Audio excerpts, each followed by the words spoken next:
got to do now is, it looks good, you know, and if I left it like this, it would look good for days or maybe even a week or two. But eventually it's just going to fade really fast because there's no protection. There's nothing that's going to nourish this paint back.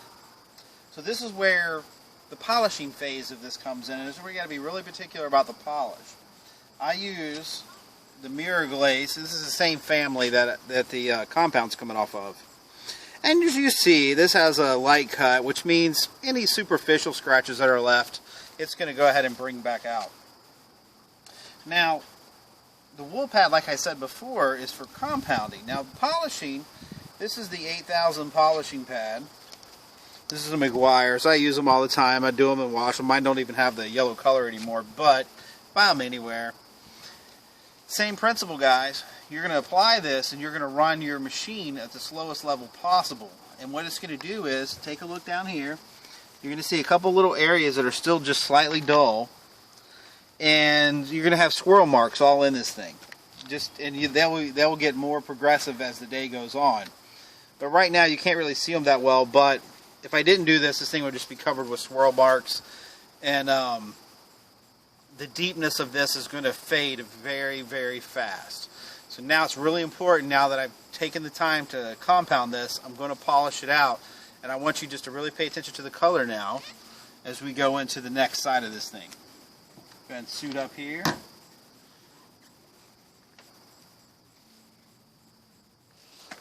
By the way, these little machines are great, Harbor Freight. I've got one that weighs 3 times as much by DeWalt. Costs $250. Screw it. Pay the $30 one. They're half the weight. Lasts forever. Okay. Well, the first thing I better do is try to figure out how to put this on somewhat even. Okay.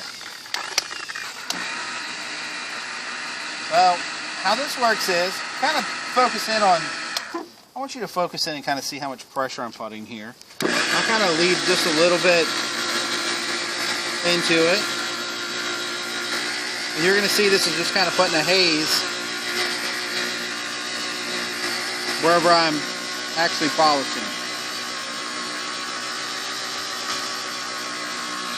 Now, I don't mind taking a little extra time polishing, and I'll tell you why. It comes back in the gloss that comes off of this. This is where it's done at right here.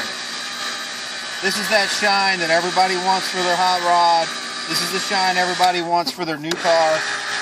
This is where it's done at. As you see, I'm still operating at a small RPM.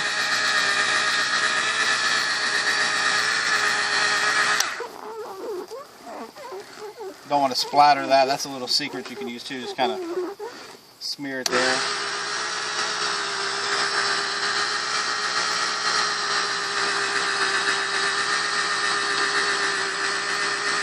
Okay. See how these little, you see the little haze being left behind? Yeah. What I'm basically doing, I'm going down here and I'm going to rub it in so it's breaking down. Now I'm going to turn around and I'm going to come back up.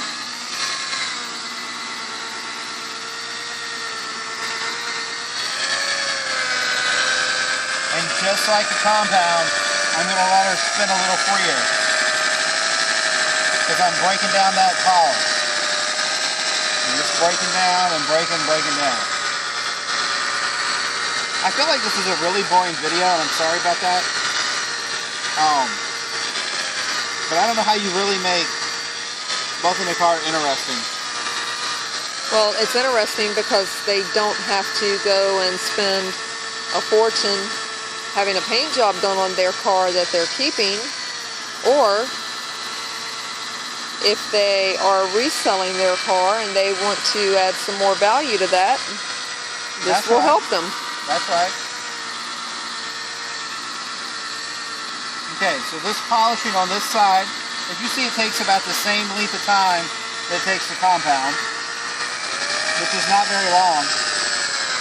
Now, if I would have taken the time to color sand this and also clay bar it, this would just be a nasty job. This would go on for hours. because as the paint's breaking down, it's going to be smearing all over the pads, and it's just nasty. That's why I go ahead and do all the prep work up front, because it just makes this really, really fast.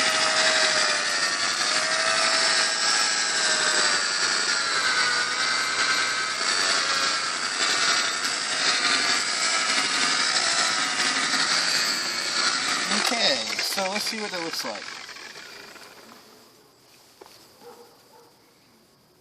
Alright. So, and it hasn't even had wax yet. This is without wax, but it is nourishing. It's probably hard to tell on the video. Let me try and back up a little bit, because if you could just look right here and then look right here, but the difference is just a little deeper right up here than it is down here where it hasn't been done. Now I'm going to go ahead and cut the video right now, but I'm going to go ahead and polish this down here as well, and then we're going to get into the how to seal it, which is going to be the carnauba wax. So anyway, quick tips on polishing. Polishing is just made to take out minor blemishes. It's made to renew the paint. It makes it more brilliant. It gets rid of a lot of the swirl marks. If it doesn't get rid of all of them, don't worry about it. They give you some stuff that will take it out. I never have problems with swirl marks. This is a black car that hadn't been done in 13 years, so you probably shouldn't either. Anyway, long story short, that's how you polish a car, and I hope that helped you out. Remember, it's a 7,000, 8,000 pad. I think it's the 8,000 pad, yellow pad. McGuire's 205. You'll use this stuff on anything and everything. It's the best stuff ever made for just general utility on car shining. Okay, guys, meet me back again. I'm going to show you how I seal it.